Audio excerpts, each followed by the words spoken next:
Hey everybody, and welcome to the Andy That's in the Bonnevilles podcast. Hope you're well. Just a little follow-up on the last podcast that I did about United Ireland. Remember that one? Just a few days ago. Something's happened, so let's talk about that. Okay, so first of all, thanks for the feedback that I've got. Right. Do need to shave badly. Thanks for the feedback that I got. I got a few messages from people thanking me for basically raising the subject. We do know in Northern Ireland it is a difficult subject for us to talk about. Sadly, it is. But and you may not agree with my take on it, and that's fine. You're perfectly entitled to that. And as I am to have my opinion, you're entitled to have yours. And that's good. I actually had the comments off on the video on YouTube, and I didn't mean to. That was an accident. I've tried to change them. In fact, the settings in YouTube have changed, but I still can't comment. So I'm not trying to avoid any feedback from you. Quite contrary, actually. But I think maybe because I changed the settings after I'd uploaded the video, it just didn't work. But anyway, so quite a lot of people have viewed that video and downloaded the podcast. I think it's going to be my most successful one yet. If download and numbers are a measure of success. So anyway, I digress. By the other thing, I'm keep meaning to ask you to like, share, and subscribe. Right? You know that thing with the. And those of you that are listening to this podcast, there's a video version of this where with me on a camera. It's not just on YouTube, my voice. There's actually a video. So if you're listening to the podcast, and you want to look at my pretty face and see tell me that I need a shave, you can head over to YouTube, to my YouTube channel. You can find it, I'm sure, quite easily. Actually, there'll be a link under in your podcast player. But anyway, so like, share, and subscribe. Do that, please. Try and build this thing up. And have a Twitter. I have a Twitter as well. So Andy That's in the Bonnevilles on Twitter. I'll put a link to that as well here. So if you could, if you do the Twitter thing and you can follow me on that, that would be really cool. So here we go. So the other day we got talking about United Ireland, and my idea, I had, because we're hot in the middle of this coronavirus thing at the minute, talking about a United Ireland and Brexit and everything else maybe seems a bit ridiculous or a little bit cynical, but as I said the other day, this is all going to die down. Things are going to get back to a relative normality, and the issues of the day that were hot 3 or 4 months ago are going to flare up rather quickly. And for us here in Northern Ireland and in Ireland, one of the big issues is a United Ireland. So that's why I got talking about that, and that I don't want to see anybody bounced into something that they're not prepared for. The way around, the way that we overcome that is that we talk about it. Even though it's difficult for a lot of people in the north who don't want to talk about it, because they don't want it to happen. So they don't want maybe to be seen to be given some sort of tacit blessing of it. And as I said, repeating myself, but I can perfectly understand that logic, and it does make logical sense to me. That if you're from a certain section of our community, our society, that you just don't talk about it, right? And sort of okay, because you want the status quo to remain, and that's fine. So I wasn't expecting everything to sort of kick off so quickly. But I mean, I dropped that video the other day. I don't know what day. Today's Thursday, so I think I dropped it on Tuesday. And today, Thursday, it's started. And what I'm referring to specifically is Boris Johnson has agreed that the border between Europe and Great Britain is going to be in the Irish Sea. Excuse me, and not um not land borders and customs checks uh, on the Northern Irish well on the border in Ireland. It's not actually an Irish border at all; it's a British border, but semantics. So, um, now the reason that this is significant, and you will hear me say this quite a bit. I'm an idiot, and I could see this coming. In fact, everybody could see it coming. It was obvious that this was going to happen, right? We all knew that this was going to happen. There was no other way around it. There was never going to be a land border. For various reasons. One is obviously they're a target for uh, Irish Republicans, and it's also it's easier. I think it works out a bit easier for the British administration just to put it in the RC. So it's been announced today that I'll just pull the article up, that the border, which is the border is going to be customs checkpoints. That's what you mean by the border. So the border is going to be in 3 ports. So this was, I think this was in, yeah. This was in the Guardian. So this is an article printed yesterday in the Guardian, Wednesday, 13th of May, by Lisa O'Carroll, the Guardian's Brexit correspondent. And the headline reads, Brexit will mean checks on goods crossing the Irish Sea, government admits. Minister's letter confirms border control posts at ports in Belfast, Warrenpoint and Larne. So I'll just read a little bit of this. I won't read you the whole thing. The government has privately conceded that there will be post-Brexit checks on goods crossing the Irish Sea months after Boris Johnson insisted that there would be no such trade barriers. In a letter to the Executive Office in Stormont, the government confirmed that there would be border control posts in 3 ports, Belfast, Warrenpoint and Larne.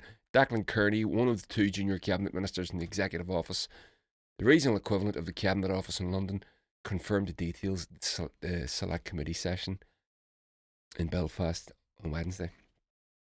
Yesterday.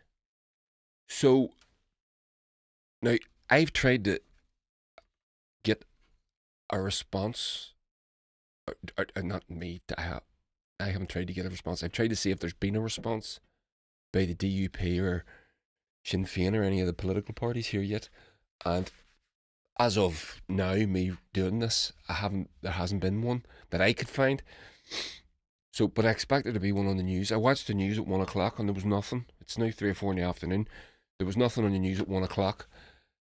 So expect there to be something on the news at 6. I mean, there must be, right? This was yesterday. So, now, see, so this is what happened. I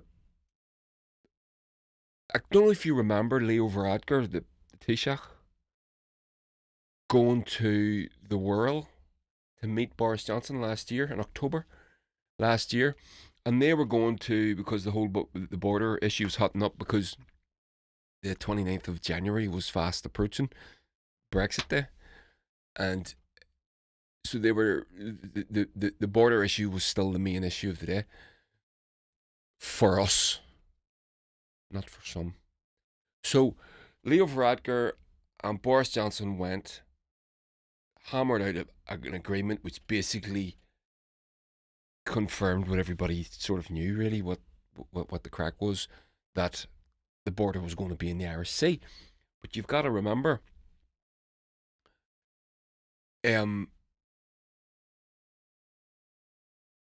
Boris Johnson at that time was still using the DUP to secure his majority, even though there was an up. I don't know if it had been announced by last October, but there was an up. There was. We knew that there was going to be a general election pretty soon, so he was. The DUP were the confidence and supply agreement to keep the Tories in power. So Leo Varadkar announced that they'd come to an agreement and they were going to hammer out the details. But basically, yes, that's what they were going to do. What everyone thought they were going to do. This, of course, sparks outrage from our friends here in the north, and then Boris Johnson denied that there was a deal arranged, agreed to, which then caused Donald Tusk, who was the head of the European negotiating committee. Was it Donald Tusk or the other dude? I can't remember. I always forget the other fella's name. Um, they then sort of expressed a bit of exasperation at um, a seemingly Boris Johnson putting out confusing messaging.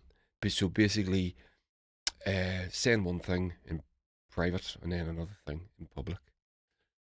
But you got to remember Johnson's position. Johnson is then trying to hold on to. He's trying to. They're about to launch a general election campaign, and the DUP are a part of. They're very much a part of that. So, well, very much a part of it. I say that. Right, a part of it. So, the end result is that the DUP get screwed. Now, if you go back farther, sorry for those of you listening, just took a drink of water there.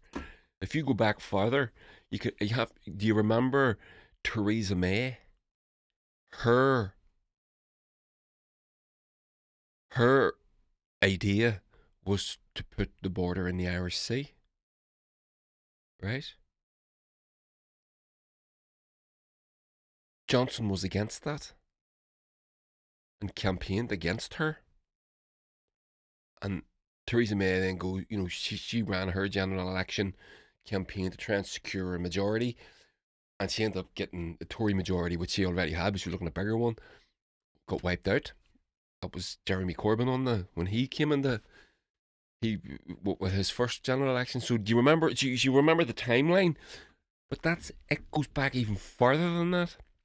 I pulled up an article, I googled it, and I remember Enda Kenny warning David Cameron about the Irish border. Now, so I got an article here from the 20th of June 2016. Brexit Day was the referendum campaign was the 23rd of June. The referendum was the 23rd of June 2016. So this is 3 days before it.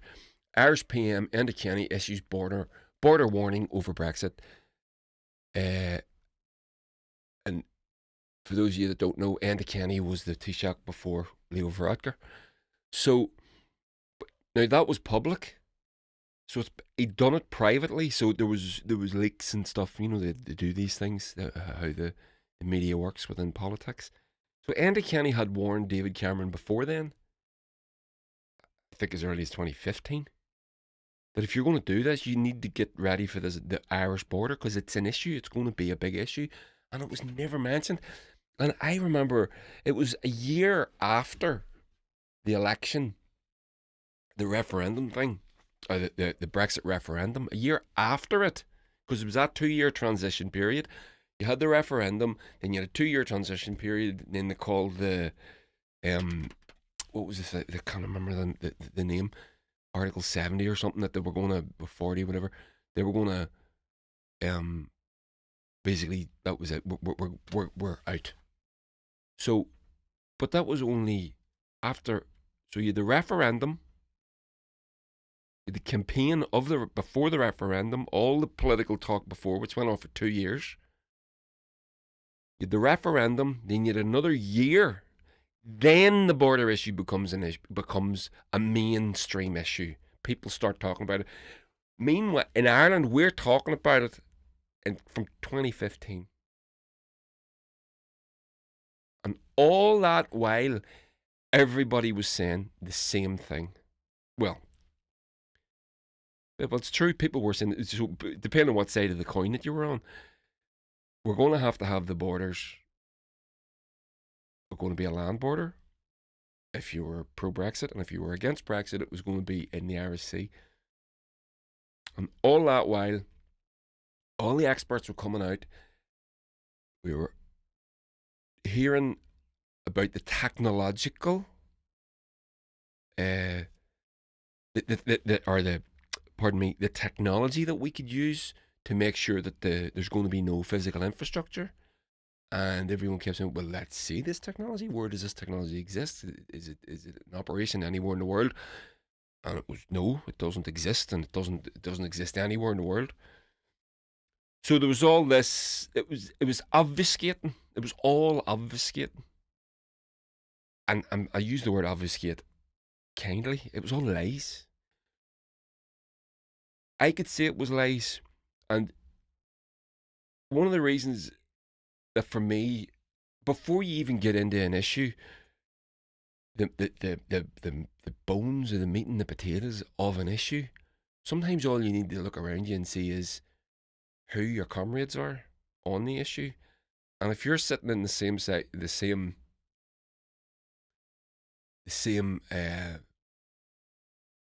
you're sitting in the same side of the table as Boris Johnson, that to me, people like him.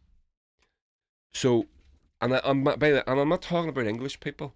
English people voted for Brexit for a very, very, very different reason as to why we voted against it here in the north. Right? It's not the same. Our Brexit, our relationship with Europe is not the same as yours. So you voted for one thing, and we voted.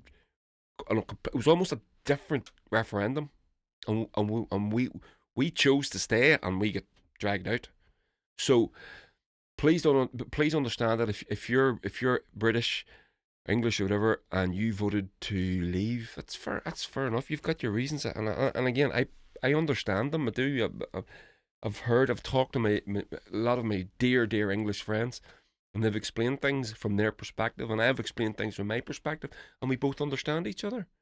Honest to God, I do have a few friends from Sunderland direction, up there in the northeast, and they've explained a few things to me, and I completely get it. I really do.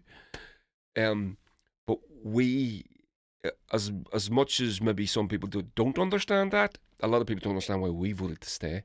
Different world. Okay?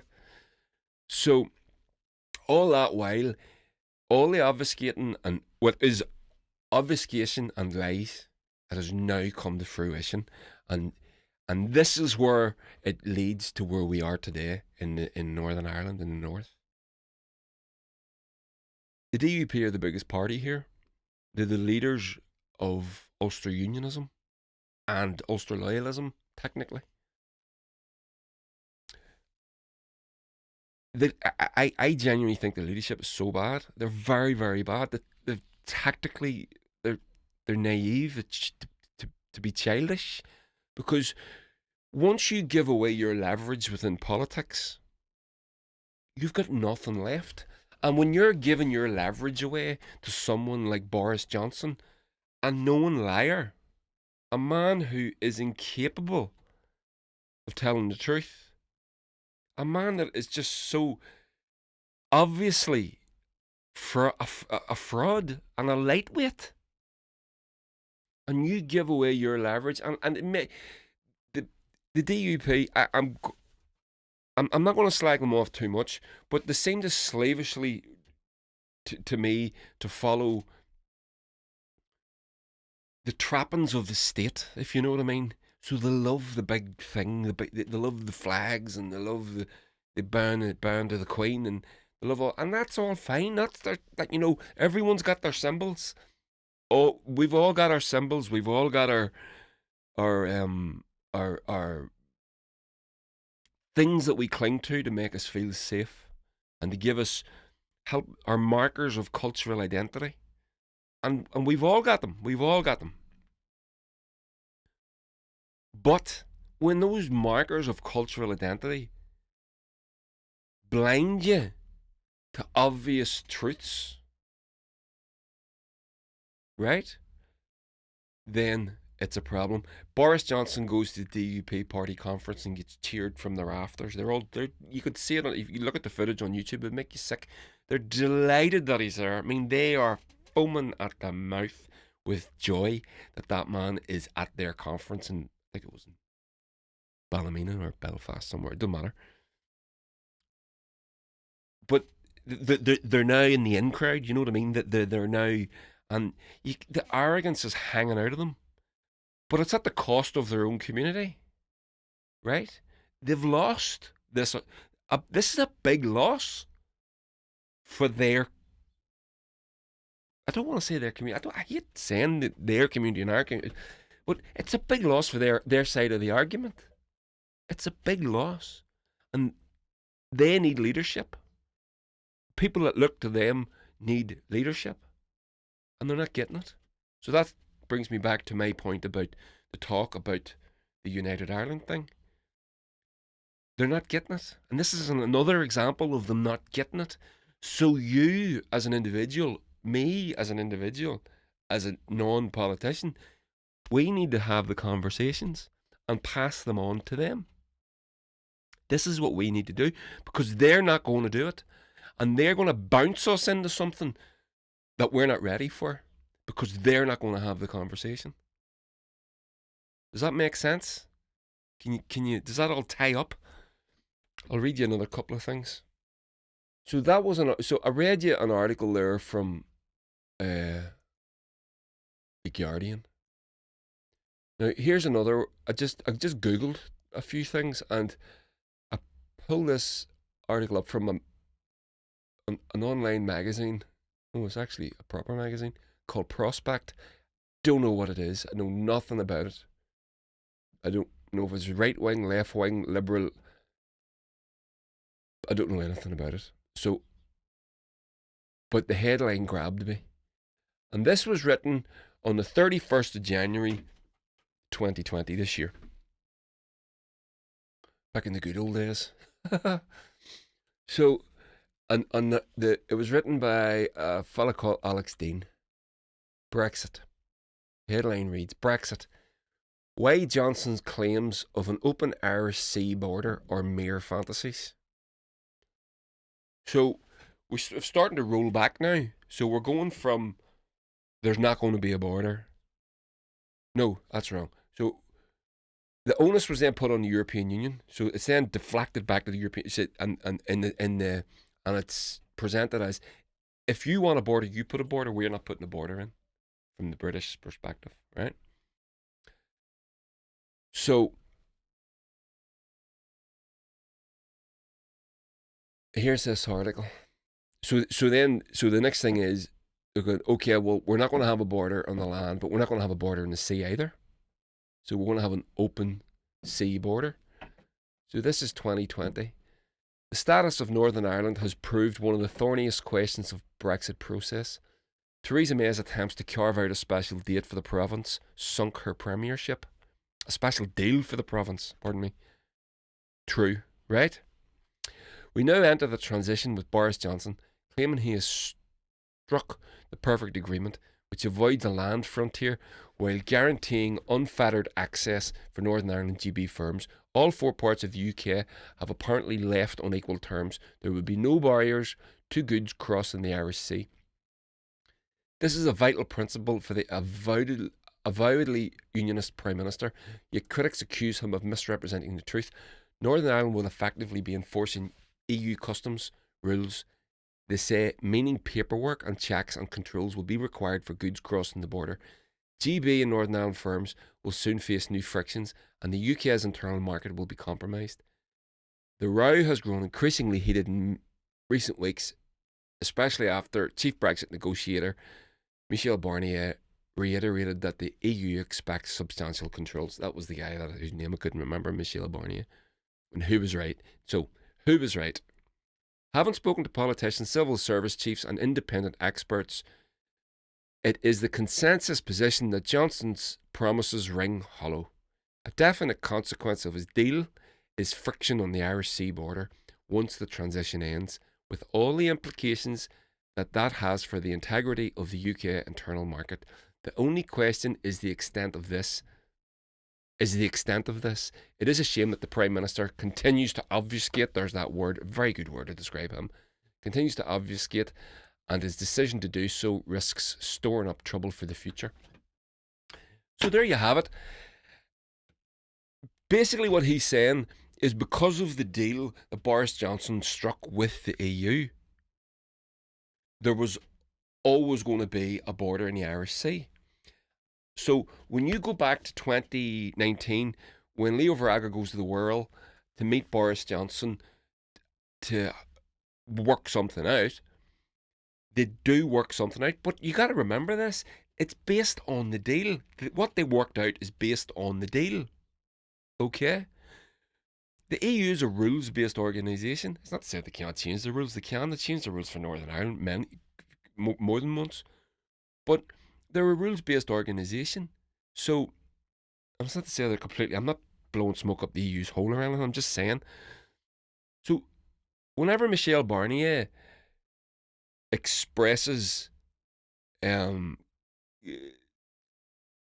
exasperation at Boris Johnson coming out 2 weeks after agreeing a deal with Leo Varadkar based on the documents that they had all previously agreed to. Whenever the likes of Michel Barnier expresses their exasperation at why Boris Johnson would then send contradictory public messages 2 weeks after he's agreed on had a meeting with Leo Varadkar, and they've agreed the means at which they're going to go forward based on 2 years of negotiation. The documents that have been not 2 years with Boris Johnson, but basically 2 years of negotiation. You understand why it's confusing, but then that whole time the DUP are still lending support to Boris Johnson, and they have now given away their political leverage, so they're going to get screwed. That's how politics works. Now, to bring us right up to date, and that's naive, and that's a problem for us all, not just people like me who want to see a united Ireland. Because I want to see a peaceful United Ireland. I want to see a United Ireland where my Protestant Unions and Loyalist brothers and sisters have a strong identity and feel safe and secure in it. That's important. That's important. If it's not important to you, it should be.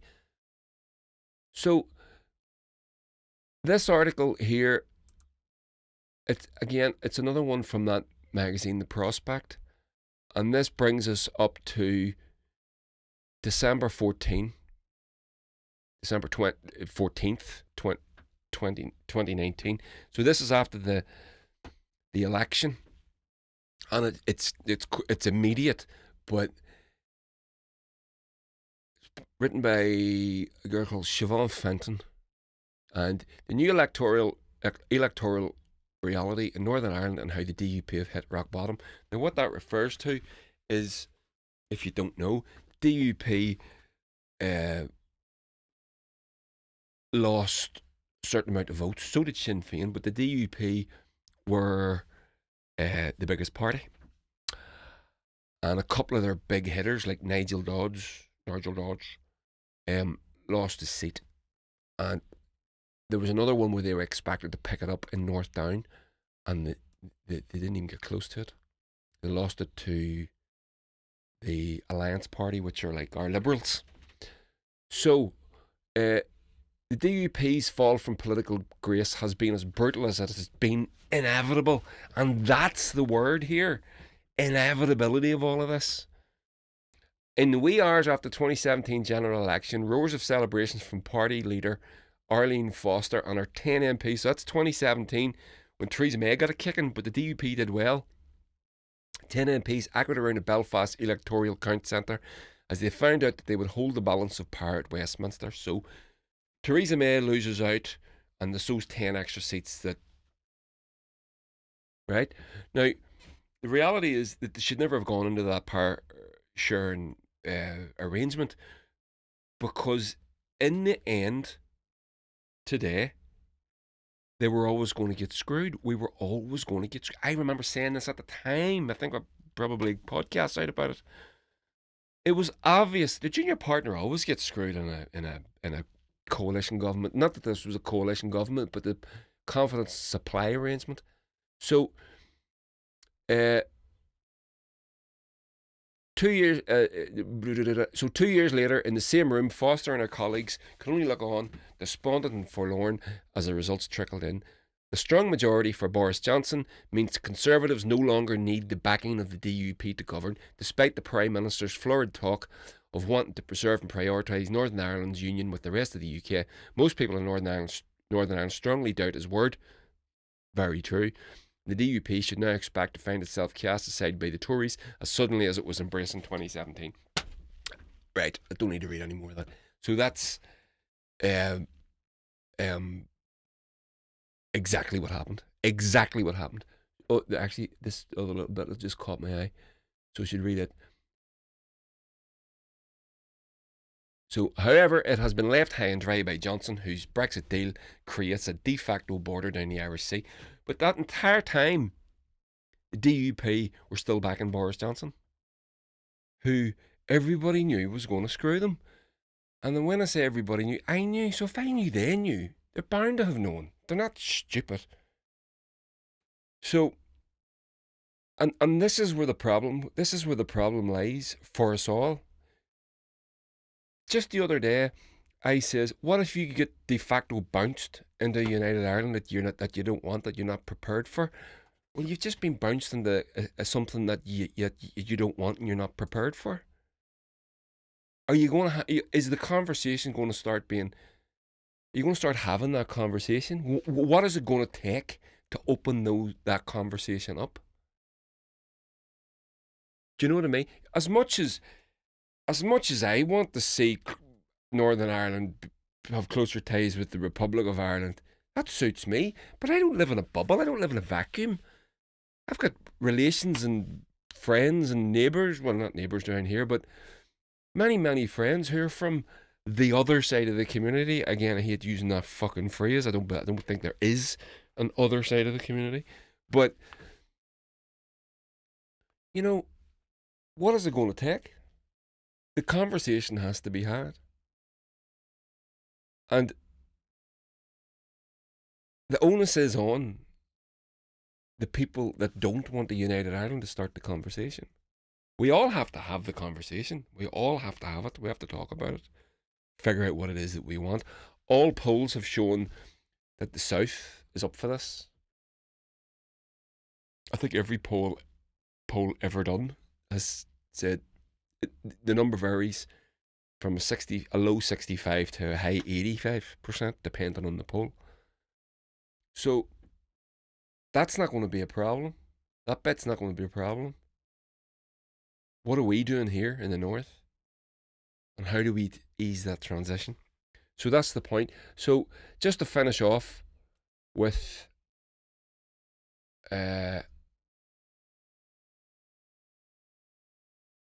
so the situation the situation that we're in the North is that there's now technically a border down the Irish Sea. Now I don't know what that means for us as civilians. We're talking about goods and services, so it's a customs checkpoint for goods and services. For goods. What does that mean for us as people, as individuals? Are we going to have to hand over passports going into the UK? Is there going to be a border in the airports as well? What's going to happen?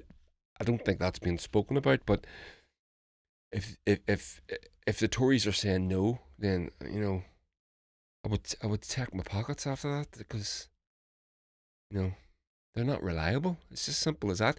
And this is my point where we have to start relying on ourselves, start being honest about it and relying on us, and stop leaning into symbols that might make us feel comfortable for 5 minutes, might give us some sort of some tickle at our DNA genetic level, but ultimately are empty and vacuous, because our future is going to be different.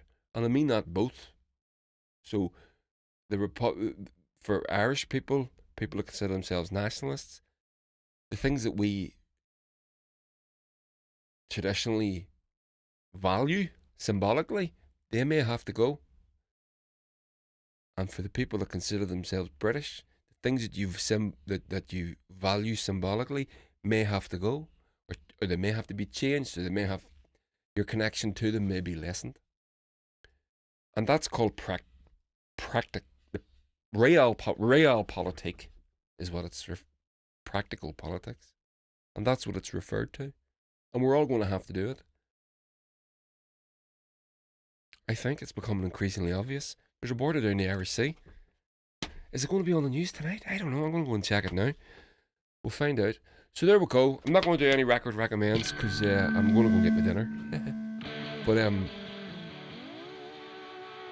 yeah. So I did that United Ireland podcast the other day, and 2 days later this happens. So I'm glad I did it. I got a lot of good feedback. I got a couple of people disagreed with me, which is perfectly fine. I'm not saying I'm right. I'm just giving you an opinion. We're just talking here, right? And so I'm glad I did this. I was a bit worried about it, but I'm glad I did it. So there we go. Hope you all stay well. Love you all very much. Like, share, subscribe, do the thing, get onto my YouTube channel, get that clicked, and do what you have to do.